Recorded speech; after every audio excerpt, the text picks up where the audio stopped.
ഇസബേലിന്റെ വാക്കുകൾക്കകത്ത് തളർന്നു പോയേക്കാം. പക്ഷേ കെരീത്ത് തോട്ടിൽ നിനക്ക് വേണ്ടി അപ്പവും ഇറച്ചിയുമായി കൊണ്ടുവരുവാൻ ഒരു കാക്കയെ ഞാൻ അയച്ചെങ്കിൽ, സ്വത്രം എന്നെ കേൾക്കുന്ന പ്രിയപ്പെട്ടവരെ, സ്വർഗത്തിലെ ദൈവം ഭക്തനായിരിക്കുന്ന ഏലിയാവിനോട് ഒളിച്ചു പാർക്കുവാൻ കൽപ്പിച്ച സാഹചര്യത്തിൽ അപ്പവും ഇറച്ചിയുമായി കടന്നു വന്ന ആ കാക്കയല്ല അവിടേക്ക് കടന്നു വന്നത്.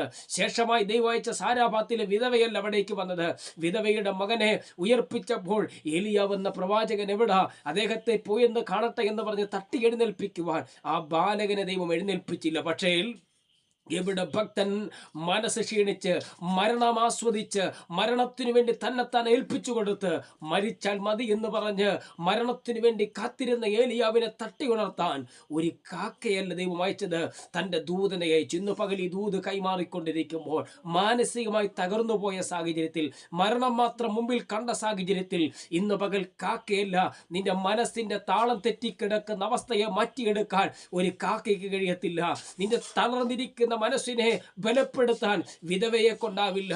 നിന്റെ തകർന്നിരിക്കുന്ന ജീവിതത്തെ ഒന്ന് പണിതെടുക്കാൻ ആ വിധവയുടെ മകനെ കൊണ്ട് കഴിയത്തില്ല. പക്ഷേ ഇന്ന് പകൽ ഒരു ദൂതൻ കടന്നു വന്നാൽ നിന്റെ പ്രശ്നങ്ങൾക്ക് പരിഹാരമാണെന്ന് ദൈവത്തിനറിയാമെന്നതുകൊണ്ട് തൻ്റെ ദൂതനെ അയച്ച് ഏലിയാവ് എന്ന പ്രവാചകനെ തട്ടി എഴുന്നേൽപ്പിക്കുകയാണ്. ഇന്ന് പകൽ വചനം കേൾക്കുന്ന പ്രിയപ്പെട്ടവരെ, ചൂരച്ചെടിയുടെ കീഴിൽ മരണം ആഗ്രഹിച്ച് കിടന്ന ഏലിയാവിനെ തട്ടി എഴുന്നേൽപ്പിച്ചതുപോലെ തൻ്റെ ദൂതനെ അയച്ച് ഇന്ന് പകൽ 24 മണിക്കൂർ ഇസബേൽ പറഞ്ഞ സ്ഥാനത്ത് ഒരു 960 മണിക്കൂർ 40 രാവും 40 പകലും സഞ്ചരിപ്പാനുള്ള ഒരു ആരോഗ്യം തരേണ്ടതിന് ദൈവത്തിന് ദൂതനെ അയക്കുകയാണ്. ഇന്ന് പകൽ കേൾക്കുന്ന കുഞ്ഞെ, ദൈവം നിന്നെ തട്ടി എഴുന്നേൽപ്പിക്കും.